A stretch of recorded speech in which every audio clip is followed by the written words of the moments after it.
Olá pessoal, tudo bem? Hoje nós vamos fazer um vídeo especial, onde nós vamos falar sobre a multiplicação por discipulado. Ou seja, nosso objetivo é ajudar novos crentes a crescerem em Cristo. Como é que os novos crentes podem crescer em Cristo? Através do discipulado.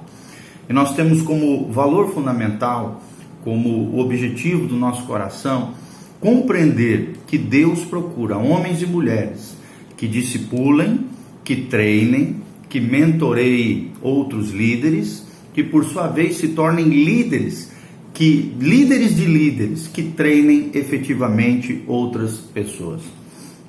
Nosso objetivo é isso, compreender qual é esse nível de multiplicação que nós estamos vivendo hoje, o que é o discipulado e torná-lo como prioridade ministerial nas nossas vidas, nos nossos ministérios e na liderança ou área de influência que Deus nos colocou, ok? Nós vamos dar como background uma breve introdução, falando que o cristianismo começou com um pequeno grupo de seguidores judeus de um rabino desconhecido em um canto remoto do Império Romano. 3 séculos depois, a fé cristã não só havia sobrevivido a uma terrível perseguição a partir de Nero, aquele louco, imperador louco romano, mas também havia conquistado o próprio Império Romano que a perseguia. Há muitas razões para esse crescimento explosivo do cristianismo, e uma delas pode ser melhor expressada pelas palavras de Paulo a Timóteo, seu filho na fé, seu discípulo, o jovem líder cristão que Paulo mentoreava. Presta atenção no que diz a palavra de Deus em 2 Timóteo 2,2. E as coisas que me ouviu dizer na presença de muitas testemunhas, confie a homens fiéis, que também sejam capazes de ensinar outras pessoas. 2 Timóteo 2,2. Ou seja, o cristianismo cresceu exponencialmente. Por quê? Porque Jesus estabeleceu como padrão de multiplicação exponencial, em vez de uma simples adição de 1 mais 1.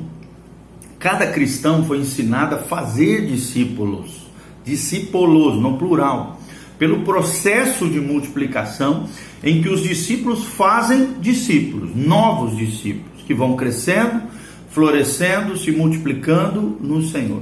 Só assim o cristianismo tornou-se então um movimento de Deus a nível global. Agora nós vamos falar sobre o processo de multiplicação. Como é que ocorre esse processo de multiplicação? Nós precisamos compreender que a multiplicação é um processo que envolve 3 fases. Primeira fase, discipulado. Segunda fase, coaching. Terceira, mentoria. Ou seja, começa com o processo de evangelização, onde a pessoa se torna crente. Entre esse processo de ser crente e discípulo, existe esse processo chamado discipulado. Depois do discípulo até se tornar um líder, é uma espécie de processo de coaching, de formação de liderança. E do líder até se tornar um líder de líderes, existe um processo chamado de mentoria.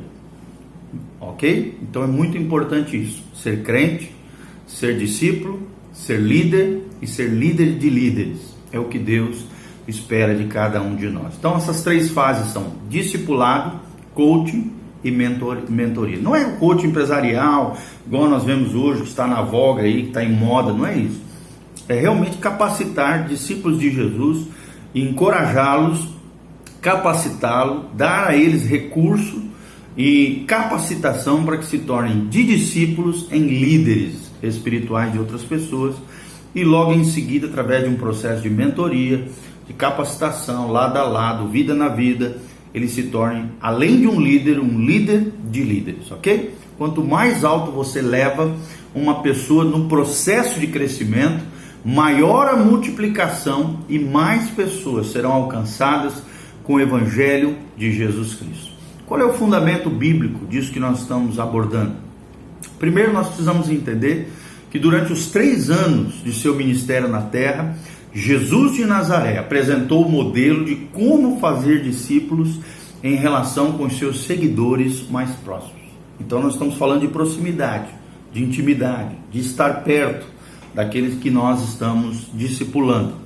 Antes de ascender aos céus, Jesus deu um comando muito específico para seus discípulos e que se estende até nós, até os dias atuais. Está lá em Mateus 28, 19 a 20, a grande comissão: ide por todo o mundo, fazei discípulos de todas as nações, batizando-os em nome do Pai, do Filho e do Espírito Santo, e ensinando-os a guardar todas as coisas que vos tenho ordenado. E eis que estou convosco todos os dias, até a consumação do século. Mateus 28, de 19 a 20. Ou seja, 4 verbos na grande comissão. No original grego, o único que está no imperativo é fazer discípulos, ou seja, uma ordem, é um mandamento do Senhor, fazer discípulos, está no imperativo, fazer discípulos de todas as nações. Os outros verbos são os meios pelas quais nós realizamos essa tarefa dada por Jesus, chamado discipulado. Nós vemos o verbo indo, batizando e ensinando, 3 verbos de movimento que nos ensinam como nós podemos realizar essa tarefa dada por Jesus, ok? Então essa é a base escriturística que nós temos para aquilo que nós estamos abordando. Jesus e o discipulado. Qual é o exemplo que Jesus nos deixou quanto ao discipulado? Primeiro, Jesus é o exemplo supremo de como fazer discípulos. Ele selecionou indivíduos chaves e investiu na vida deles ao longo de um período de tempo. No caso de Jesus, 3 anos. O ministério de Jesus pode ser ilustrado por uma série de momentos, né? Ou seja, Jesus tinha 3 pessoas mais íntimas, depois tinha 12 discípulos, depois tinha os 70, e depois tinha os 120, e por último, o 5º momento, tinha a multidão. Então nós vemos do centro, que eram os 3, até a multidão, nós vemos fases, momentos distintos, onde o discipulado vai se aprofundando a um nível mais profundo. Qual é o nível multidão? Multidão são as grandes multidões que seguiam Jesus. Ele pregou, serviu, curou doentes, alimentou pessoas, operou milagres extraordinários na vida de muitas pessoas. No entanto, as grandes multidões não eram o principal foco do ministério de Jesus. Nós vemos isso claramente em Mateus 4, 25, em Lucas 9, 11, que existia uma grande multidão de seguidores de Jesus, muitos deles apenas preocupados com milagres, maravilhas, sinais e coisas desse tipo. Além da multidão, existia um segundo nível, né, mais externo, chamado os 120. Quando o Espírito Santo veio no dia de Pentecostes, havia 120 crentes reunidos no cenáculo, no lugar alto, em Jerusalém, e eles sim foram fiéis seguidores de Jesus Cristo. Nós vemos descrito isso em Atos 1:15. Os 120 seguidores de Jesus mais próximos, que já não eram multidão. Além dos 120, a Bíblia fala em Lucas 10, de 1 a 24, dos 70 que Jesus confiou, deu autoridade para irem de grupo, de duas em duas pessoas, a ministrarem nas aldeias que ele iria ainda pregar. Ok? Então nós vemos um grupo menor ainda, agora de 70 pessoas, que Jesus deu autoridade para expulsar demônio, curar enfermos, e de irem de casa em casa, de 2 em 2, pregando o Evangelho de Jesus Cristo e anunciando a vinda do Messias prometido a Israel. Além dos 70, multidão, 120, os 70, existiam os 12 discípulos de Jesus. É aqueles que Jesus investiu pessoalmente por 3 anos em 12 homens, 12 dos seus seguidores, e eles são conhecidos como os apóstolos de Cristo. Está lá em Marcos 3,14. A igreja foi fundada sobre o testemunho e a liderança desses apóstolos de Jesus. Mas além desses 12, existia um nível mais profundo, mais íntimo, que era os amigos de Jesus. Jesus investiu mais em 3 dos seus discípulos mais próximos: Pedro, João e Tiago. Ele os levou quando levantou dos mortos a filha de Jairo, por exemplo, em Marcos 5,37. Eles estavam presentes quando Jesus foi transfigurado, em Mateus 17, de 1 a 9. E Jesus se reuniu com eles no Getsemane, na noite antes de ser morto. Nós vemos isso em Mateus 26, 37. Esses três se tornaram peças-chave da igreja primitiva e eles realmente se tornaram líderes de líderes. E é o que Deus quer transformar eu e você. Nós vemos outro exemplo, além de Jesus, o nosso exemplo maior é o exemplo de Paulo e o discipulado. Paulo sim, fazia discípulos também como o seu mestre Jesus em todo lugar, por onde passava, suas viagens missionárias, né? Nós vemos ele descrevendo ali em Filipenses, dando as seguintes instruções às igrejas, aos líderes da igreja local: o que também aprendestes e recebestes e ouvistes e vistes em mim, isso também praticai. Filipenses 4:9. Ou seja, o discipulado precisa ser prático. E ele concentra-se na aplicação do ensino bíblico na vida real, na vida concreta, no chão da vida, no dia a dia das pessoas.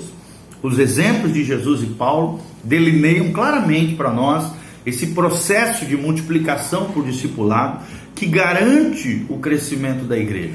Se você é um seguidor de Jesus Cristo, hoje, por causa desse processo de multiplicação, é porque discípulos fiéis do Senhor, há mais de 2.000 anos, há mais de 2.000 anos, vem aplicando esse processo de multiplicação através do discipulado. Esse processo, ele é apresentado por uma linha do tempo contínua, começando a partir de Jesus, depois o apóstolo Paulo e os demais apóstolos, depois Timóteo, de Timóteo, a igreja, Timóteo, Tito, a igreja foi se multiplicando por 2.000 anos, discipulando, formando novos discípulos, novas igrejas, novos trabalhos, novas comunidades cristãs, até chegar a nós, os discípulos contemporâneos. Então nós vemos Jesus, nós vemos o apóstolo Paulo e os demais apóstolos, nós vemos Timóteo, Tito e já a segunda geração apostólica de pais da igreja, depois 2.000 anos de discipulado ao longo da história,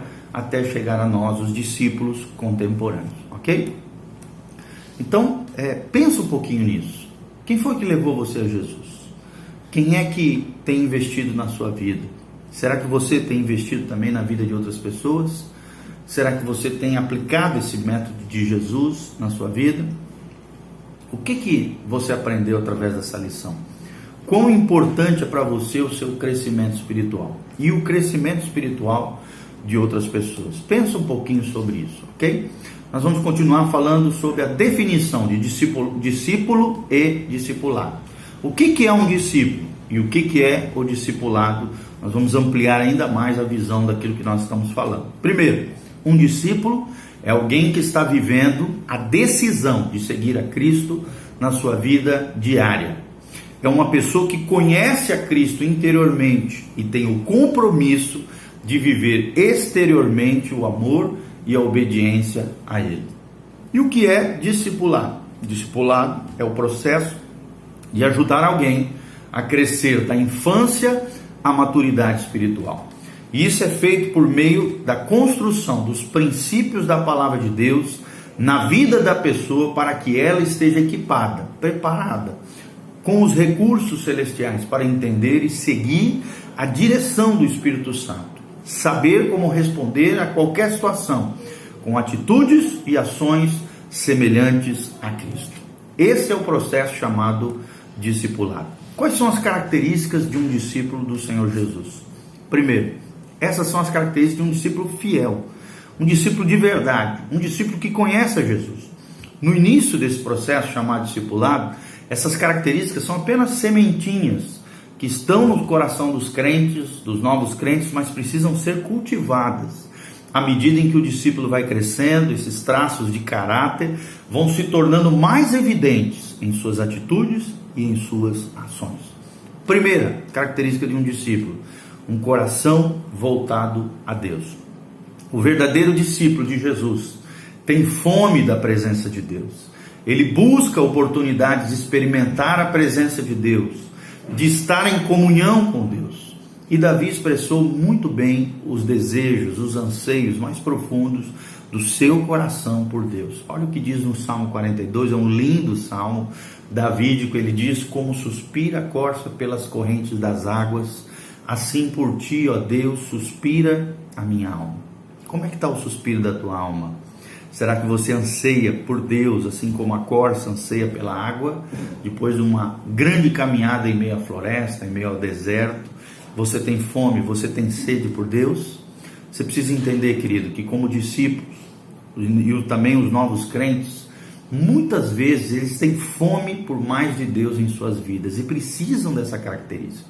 Enquanto a compreensão cresce, o desejo de experimentar continuamente a presença e a comunhão íntima de Deus só aumenta, só se amplia no coração de um verdadeiro discípulo de Jesus.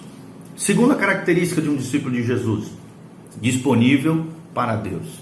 Deus quer abençoar e usar aqueles que estão à sua disposição. E você está à disposição de Deus? Quer ser usado poderosamente por Deus? Tem se colocado nas mãos de Deus? Preste atenção, desde a sua infância espiritual, o discípulo fiel precisa abrir o seu coração ao chamado de Deus, tal qual escrito ao profeta Isaías 6:8. Depois disso, diz o profeta, ouvi a voz do Senhor que dizia: quem enviarei? E quem há de ir por nós? Disse eu, ou seja, o profeta Isaías: eis-me aqui, envia a mim, envia-me a mim. Ou seja, a disponibilidade exige de fé e vontade de ir para onde Deus quer nos enviar. Será que você tem ido aonde Deus quer que você vá? Será que você tem seguido as orientações precisas do Espírito Santo de Deus? Pode ser até que no início seja hesitante, meio conflituoso, você seja permeado de medo, mas quanto mais você se disponibilizar, quanto mais você se deixar guiar, com mais tempo, a fé desse novo discípulo irá se fortalecer. As musculaturas espirituais irão se crescer, se multiplicar, se fortalecer. E ao andar na direção do propósito e da vontade de Deus, Deus fará maravilhas através da sua vida. Outro ponto muito importante nós vamos ver no vídeo em seguida, ok?